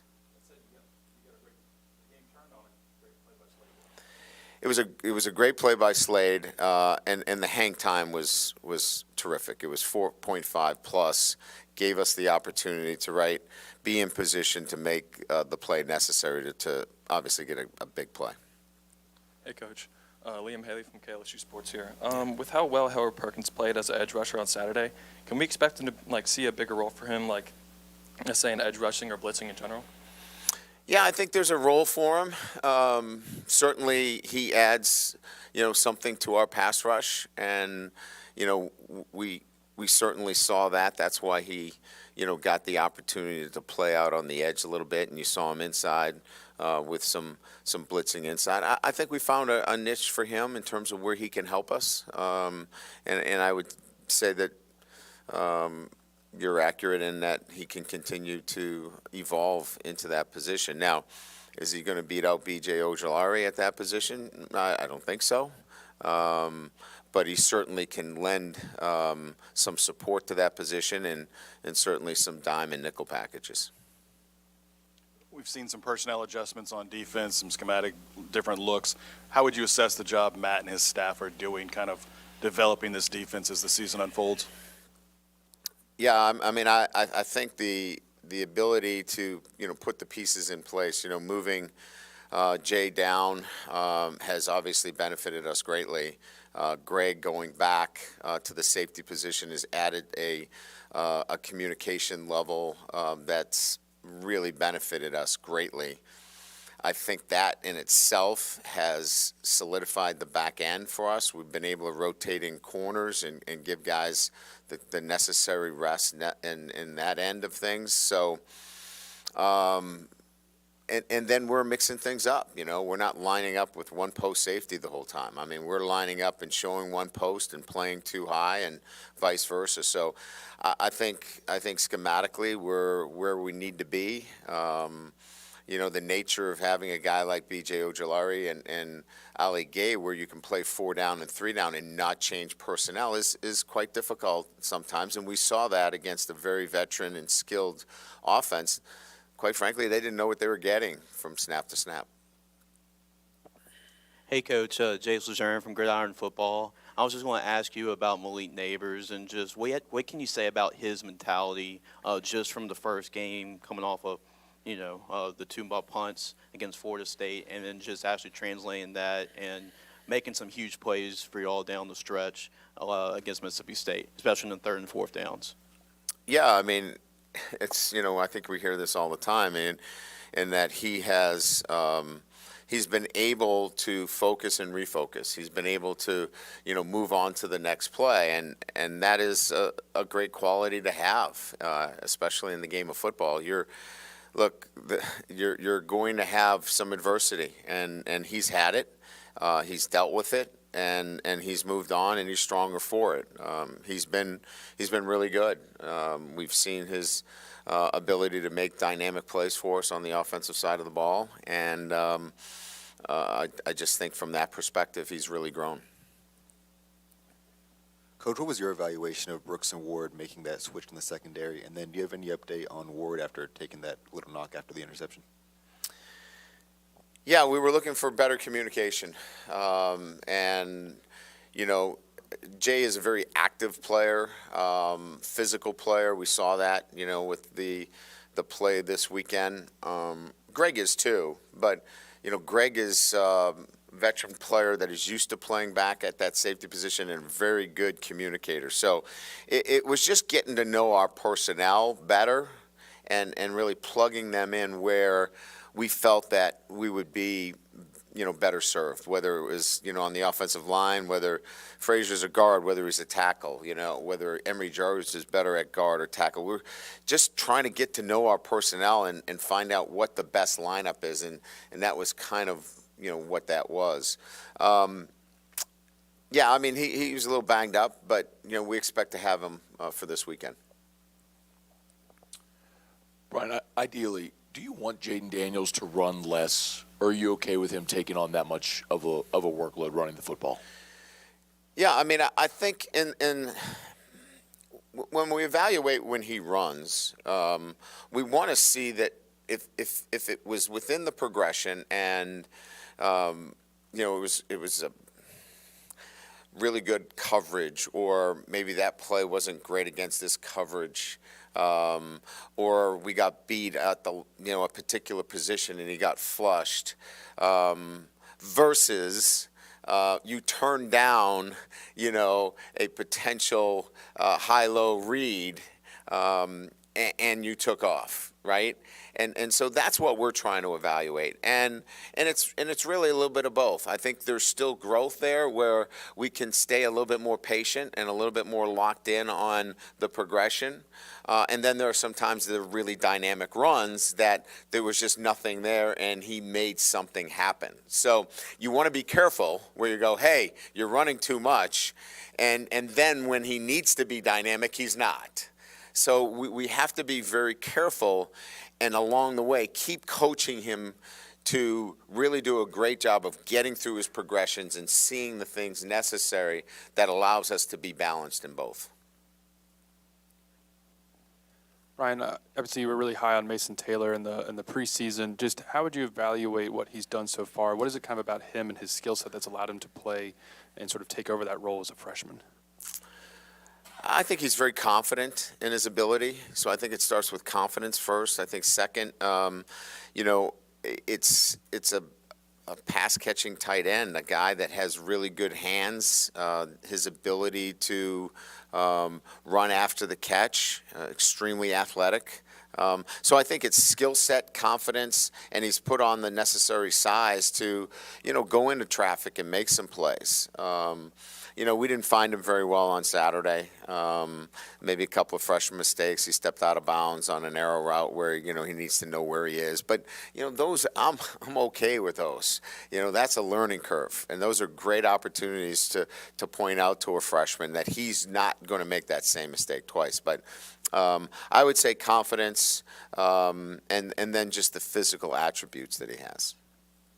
Hey, Coach, down here. I was sort of curious as to how do you think John Emery sort of fared in his first game back, and how was he feeling sort of after the game after not having played for over a year? He was elated after the game that he actually played football for the first time in a long time. He was sore, he was tired, and I think he had all the feelings that he remembered in playing. So I think the post was really good. He was really nervous going in. But I thought he, afforded himself very well. I thought he ran with pretty good vision for a guy that hadn't played in a while.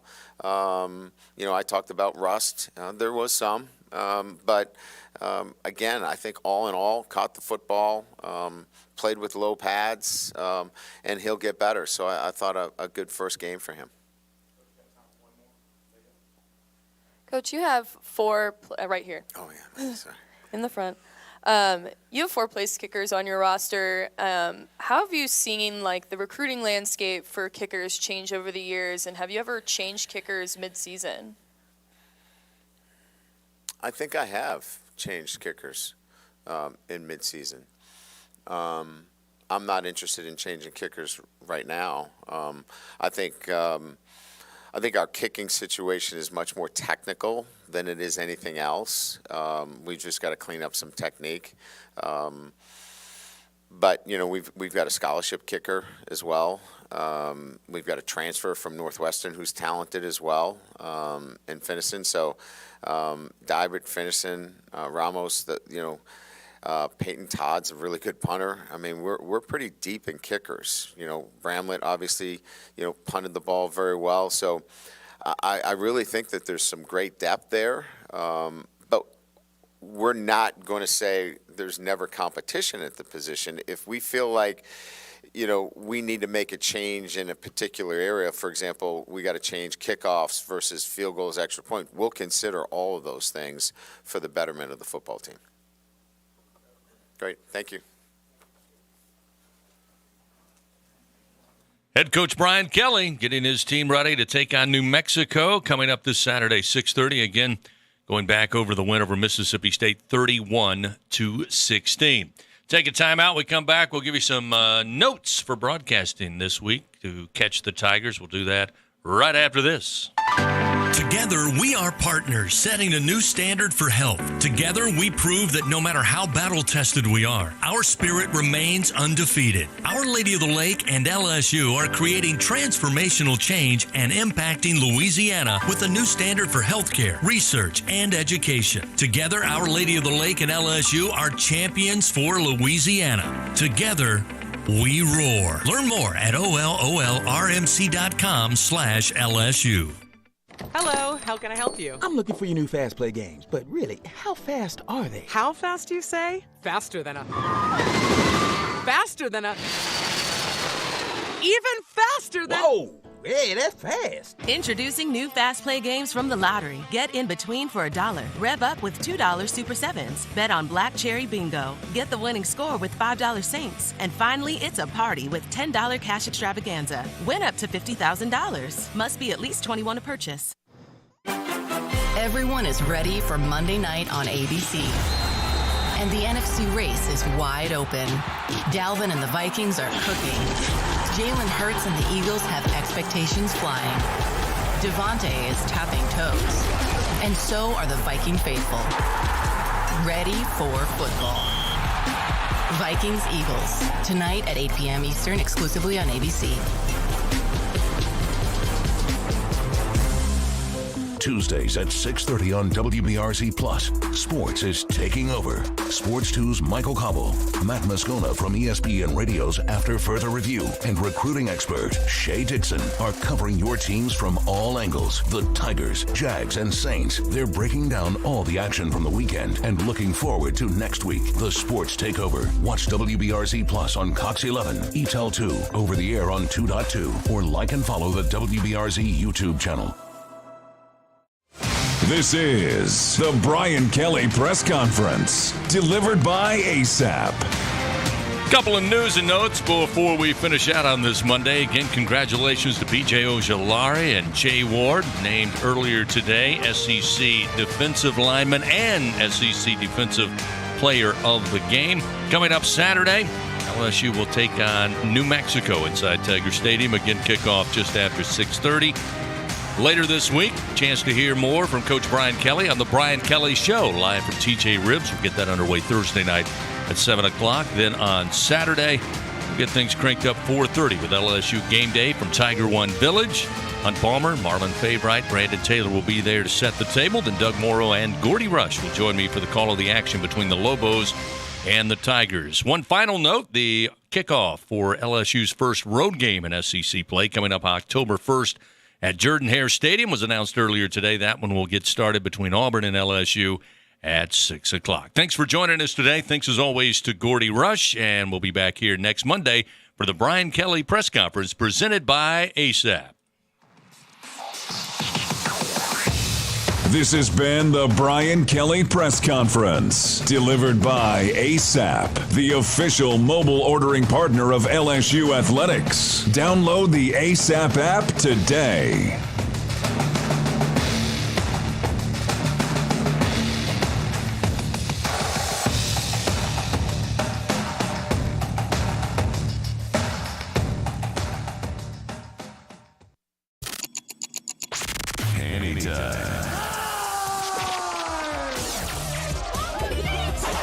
Anytime.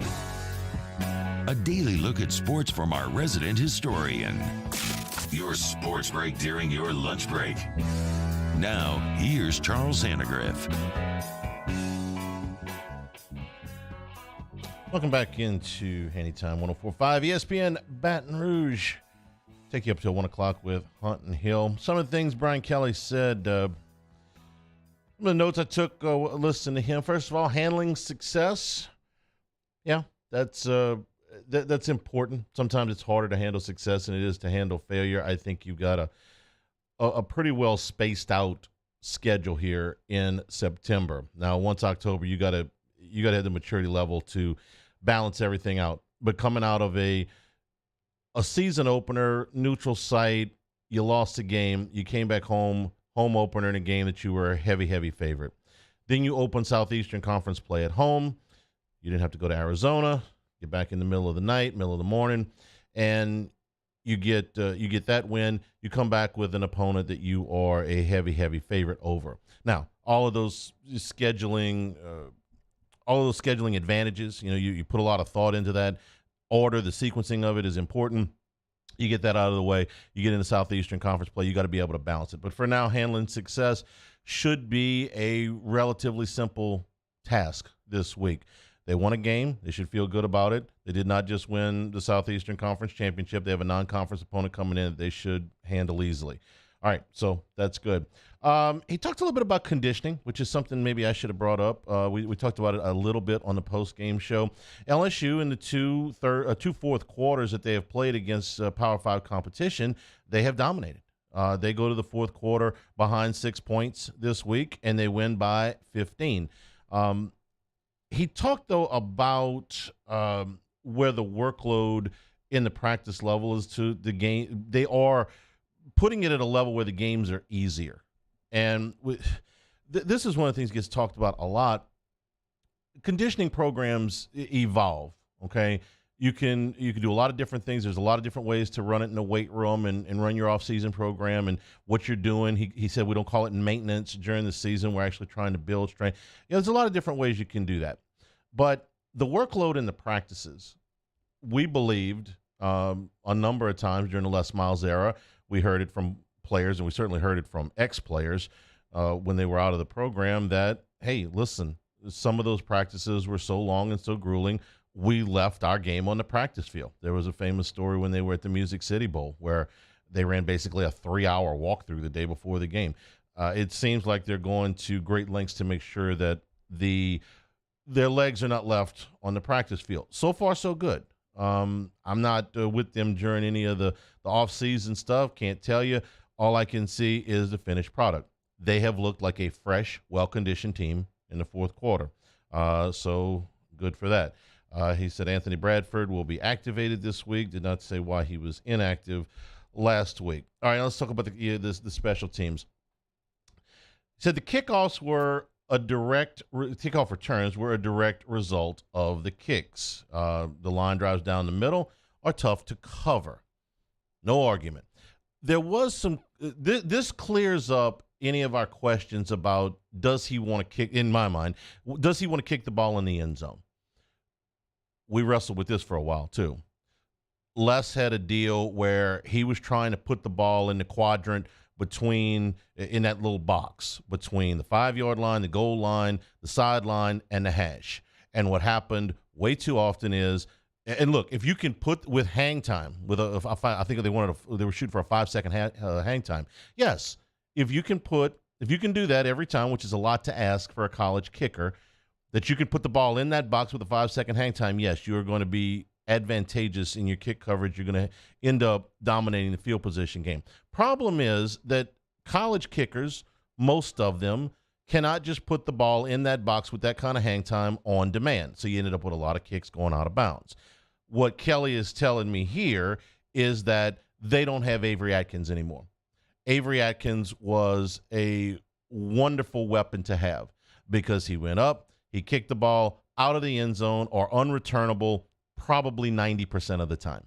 They don't have that guy. That's what I heard out of that. They don't have. If they could go in and kick the ball out of the end zone, listen to that quote, I think they would. Not all coaches do. Les didn't. Les had guys that could kick the ball out of the end zone. He instructed them not to. I don't think that Kelly is instructing them, from what I heard in that quote, to kick the ball in that box or to put the ball short of the goal line.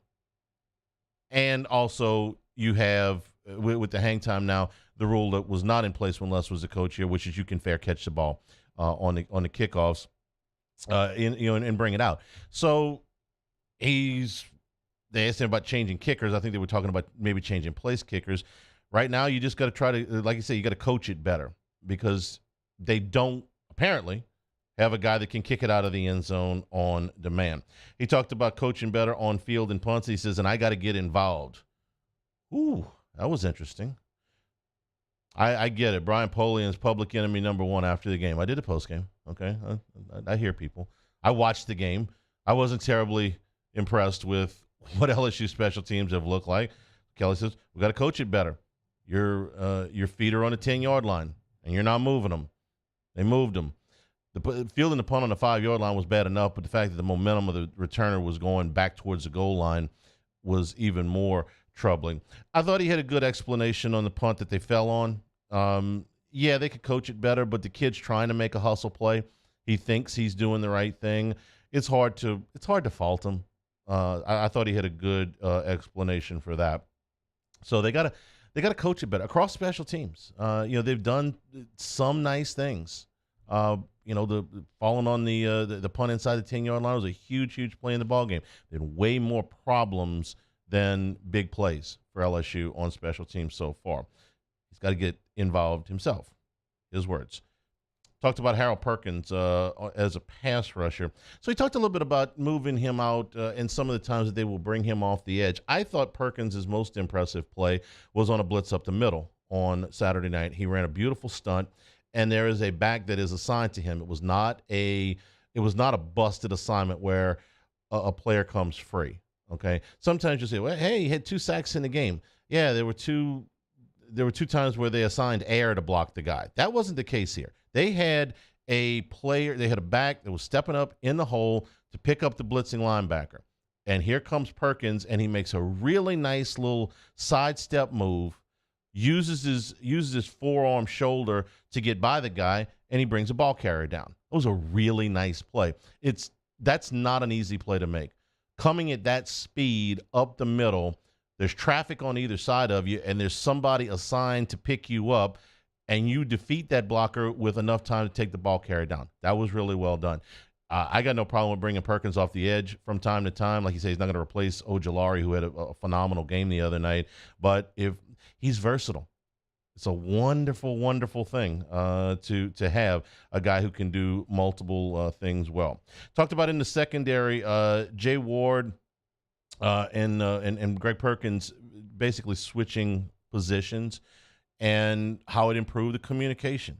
Communication was a big word last week. What did I say? I said Perkins.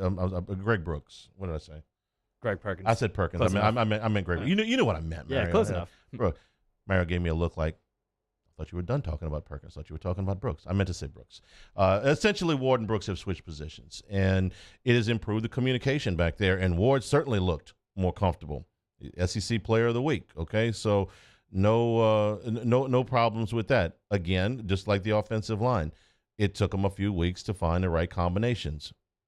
Most of the combination changes they have made have been a positive. there hasn't been very much where they've made a movie like, couple, but not too much. So that greatly increased their communications in the secondary. You know, you didn't see a whole lot of bust. I thought that they did a really good job of getting some pressure on Will Rogers, but when they didn't get pressure on Will Rogers, there was a lot of times, a number of plays where he was back there and he had time to throw the football and there was nobody open. There were not people running free in that secondary. It was very well defended on all three levels, I thought, the other night. And they tackled well. Simple to say, but if Mississippi State breaks 15 tackles the other night, this is a lot harder to do. So I thought that they tackled well. So some of the things that I pulled out of the press conference, the Auburn game they have scheduled for 6:00 in 2 weeks at Jordan-Hare. You guys want to take bets on whether Harsin's going to still be there? I'll be honest with you. I thought that they might fire him on Sunday. I It's would Auburn. Say, yeah, no, I would have to say he's not if I had to pick a side. I mean, if he's at Wisconsin, it's just a bad loss. Who do they have next week? Missouri. Yeah, if he loses to Missouri, he's gone by the time LSU plays him. Okay, that's interesting, yes, because Missouri's really bad. Auburn got thumped. I mean, they didn't just get beat a little bit on Saturday. They got run out of their own stadium. And it's not just the quarterbacks. The quarterbacks are a problem. Neither one of them played well on Saturday. But they couldn't run the ball. I mean, they bottled up Tank Bigsby. Ashford, the backup quarterback, got loose a couple of times.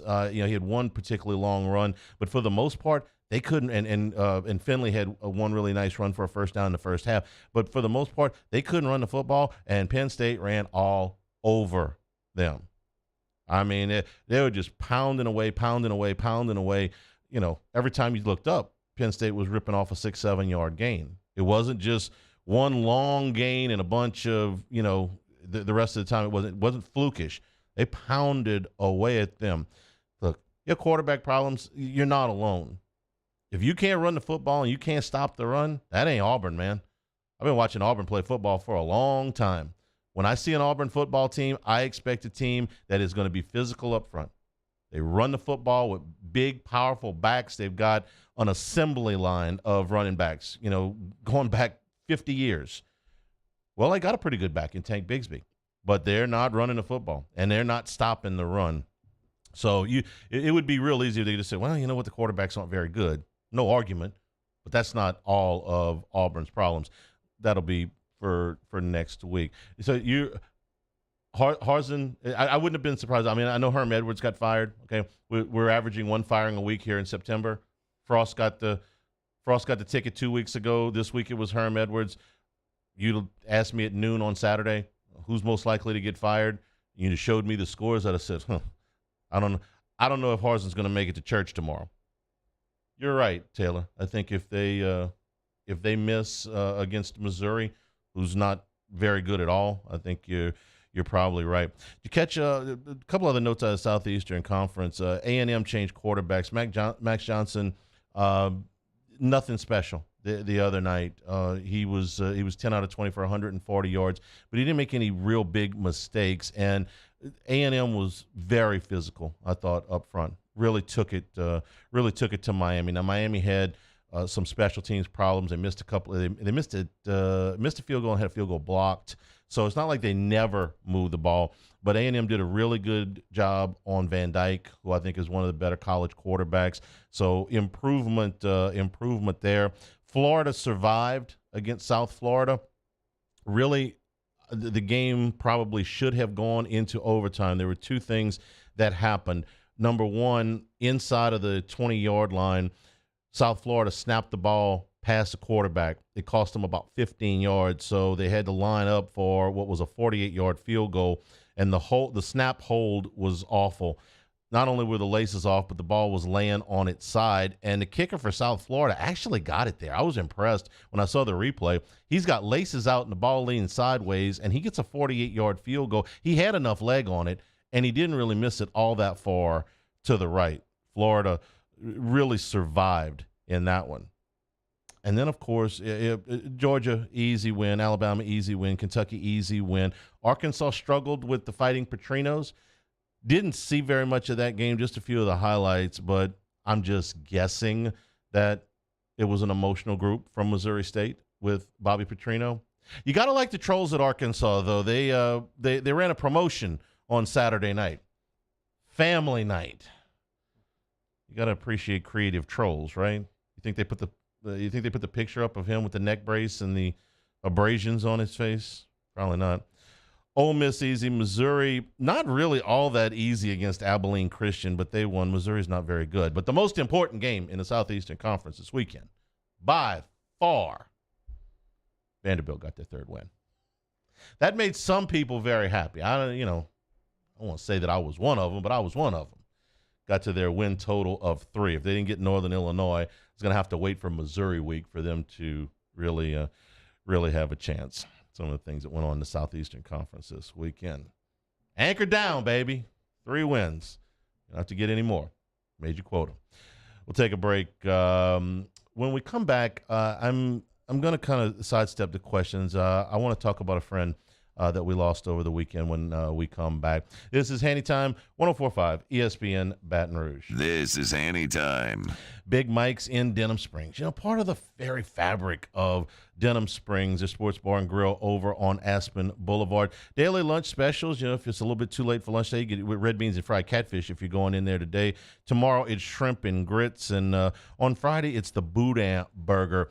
Your high school football weekend, your college football weekend, your pro football weekend out in Denham Springs, you can make them at Big Mike's. Because after the high school football games, they are open late. The restaurant is open late. You can bring the kids in. It's family friendly. And you want to go listen to live music. The grown-ups want to go listen to live music every Friday night at Big Mike's. And then for Saturday, all of the games on. I understand they've had a really enthusiastic group for the LSU games. Live music as well on the rest of the weekend. And then on Sundays, happy hour drink prices all day. To watch the Saints. You probably needed a few extra cocktails yesterday watching the Saints. That's all throughout the day on Sunday. The regular happy hours from 3 to 7, Monday through Saturday. And they will be opening early for the Saints game with the Vikings. That is a week from next Sunday when they go to London to take on the Vikings at an 8 o'clock opening for Big Mike's. At Big Mike's in Denham Springs, we're kind of a big deal. This week on dropbiscuit.com or wherever you listen to podcasts is our new series, Pops, the Louis Armstrong story. Pops is brought to you by New Orleans & Company. Check out neworleans.com and come visit New Orleans. There it is, the extra mile, on the border of expected and extraordinary, for those willing to go further, like vans customized for work or play, with safety and tech to keep you connected. Supported by a 5-star sales, service, and finance team. And backed by the 1-star you know. So go the extra mile. It's never crowded because so few have what it takes to go there. Mercedes-Benz Vans. I'm Jay Ducote. I grew up learning how to cook at LSU tailgate parties and right in my own backyard. And I created JD's Louisiana products to bring that Louisiana flavor to you at home for your backyard cookout.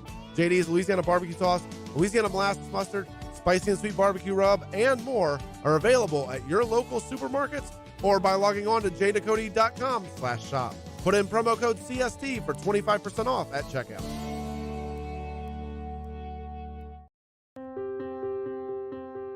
This isn't just another day. It's so much more.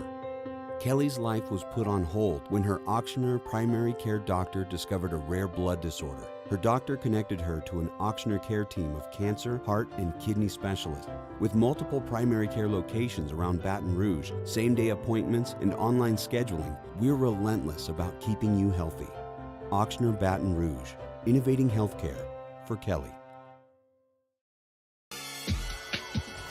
This summer, meet Acura's heroes of performance.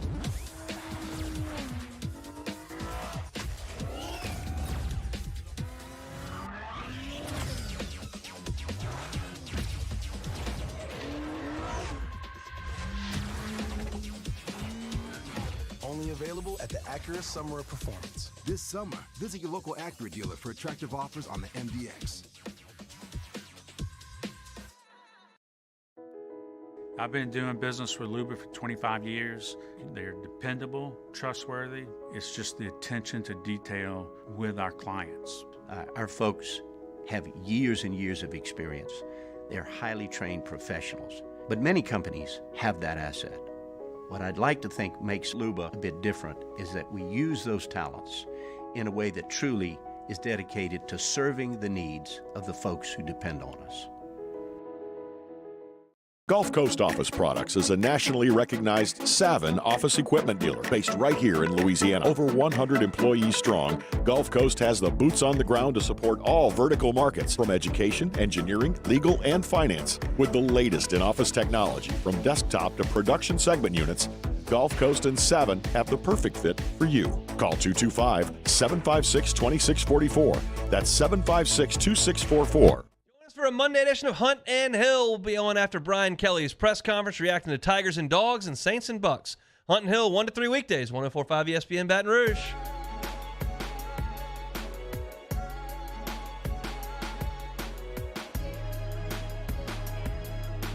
This is Hanny Time, your sports break during your lunch break with Charles Hannegriff on 104.5 ESPN Baton Rouge.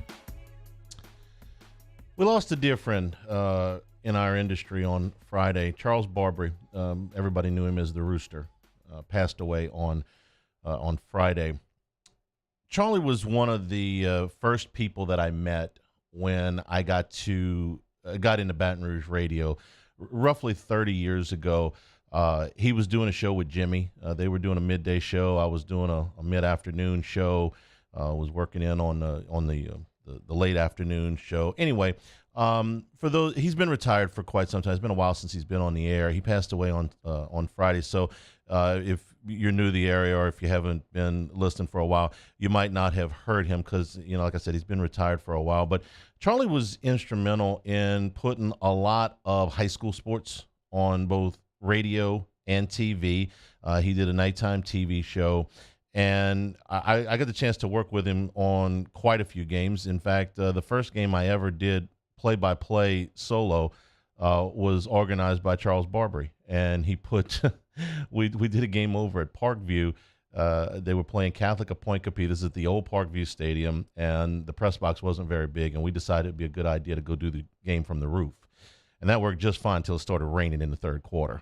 And then when you're trying to protect radio equipment, keep your notes dry and all that stuff, and then it starts lightning. So needless to say, it wasn't the smoothest night. He and I laughed about that a number of times over the years. Charlie was fiercely loyal, big family man to his friends, and he made no apologies about the fact that he was a fan that happened to be on radio and television. He wore that like a badge of honor. Don't call me a journalist. I'm a fan. And he was such a big LSU guy. I watched a bunch of games with him, from the press box. We'd always see him. I'd always clown him about those. He'd wear his black socks with he says, I'm not going to stop doing it now because you don't like it. And I said, that's not that I don't like it. It's like you don't look all that good. And he would laugh. He was really comfortable in his own skin. He was a tremendously nice man. He was very, very helpful to me when I was getting started in this business. And, I understand when people pass away, you want to try to say something nice about him. No, this was, everybody liked him. He was impossible not to like being around. You could disagree with him, and opinions and stuff like that. But every time I was around him, Charles Barbary was nice to everybody that he met. And he went out of his way, was involved in a lot of civic functions and stuff like that. And he believed in high school sports. He believed in promoting the community. And I want to tell a story about him because this one I'll remember forever. So this would have been about the very beginning of October 2001. And Charlie came to see me, and he said, he was carrying a flower, and he said, I just got back from New York City. And I said, you were at Ground Zero? He said, yeah, we've been up there. I said, what were you doing at Ground Zero? I said, you're not a policeman, you're not a fireman, you're not a doctor, you're not military. What were you doing? He said, I can cook. And he and his friends had put together one of their rigs that they use for tailgating. And they packed that thing as full as they could with food and equipment, and they drove that trailer from Baton Rouge to New York City. And they got as close to the first responders as they could, and they set up camp, and they cooked. They were up there for I think close to 2 weeks. And he showed me the picture of where they were staying. There was a nearby church, and it had a basement. And he showed me the picture of these cots that were lined up in the basement of this church. It looked like the dormitory from hell. It was this dark, dank basement. The beds were, the cots were close together, but this was during the recovery time from 9/11. He said, and that's where we stayed. And when we left, he said the church parishioners lined up and they gave us all a rose. And he said, this means everything to me. He said, this is my precious rose. He says, I wanted to do something. He says, I was a first responder to 9/11. That story will always stay with me. That's the kind of man Charles Barbary was. He wanted to help others. He wanted to do the right thing. He was willing to sacrifice his own, personal gain to go and help other people. And he talked about it often with me when we would see each other, when it would come up. It was obviously it was a very emotional experience for him, but one that he found incredibly gratifying. And he paid the price for it. It was a tough deal that they went up there, and it was certainly not anything that he had to do, but he took it upon himself, and his friends did, drive halfway across the country to help people in need. That's what I'll remember about Charles Barbary. Godspeed, Rooster. We'll miss you. Charles Barbary was 75 years old. Hunting Hill is up next. Hannycast will be up here in about an hour. We'll do a film breakdown with Gordy Rush of LSU and Mississippi State. For Mario Jerez, for Taylor Sharp, I'm Charles Hanniger saying thank you and good afternoon. This has been Hanny Time, 104.5 ESPN Baton Rouge.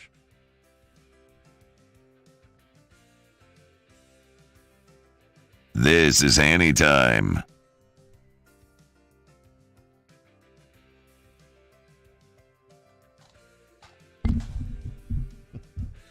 We're brought to you by Acura and Infiniti of Baton Rouge. I've made my last several purchases at Acura and Infiniti of Baton Rouge because I know I'm going to get transparent pricing. I'm going to get a family atmosphere, and I'm going to get in their pre-owned lot a tremendous selection of inventory right now. Benefits of their certified pre-owned package includes 6 years of unlimited mileage, complimentary first-year basic maintenance, a 167-point inspection, 3-month trial subscription to Sirius Satellite Radio, emergency roadside assistance, and one of my favorite features, a complimentary vehicle every time that you need to go in for service. It's all part of the package, where they're going to treat you like family, and all the service of all makes and models at Acura and Infiniti of Baton Rouge.